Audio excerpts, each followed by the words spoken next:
নমস্কার বন্ধুরা, এই গরমে ছাতুর শরবত এরকম হলে কিন্তু সত্যি প্রাণটা জুড়িয়ে যায়। প্রথমে ছাতুর শরবতের জন্য দিয়ে দেবো একটি বাটিতে 1 গ্লাস জল। 1 গ্লাস জলের জন্য দিয়ে দেব 2.5 চামচের মতো ছাতু। এবার দিয়ে দেব 1 চামচ গুড়, তবে আপনারা চাইলে চিনিও দিতে পারেন। এবার দিয়ে দেব অল্প করে বিট লবণ। এবার দিয়ে দেব আমের পাল্প।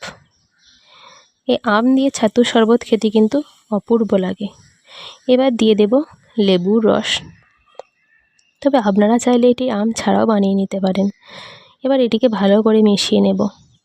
এবার এর মধ্যে একটি গুঁড়ো মশলা অ্যাড করব, ভাজা গুঁড়ো মশলা। এর মধ্যে আছে গোলমরিচ, শুকনো লঙ্কা আর গোটা জিরে শুকনো খোলায় ভেজে আমি গুঁড়ো করে নিয়েছি। এটি মেশালে এর স্বাদ আরও বেড়ে যায়।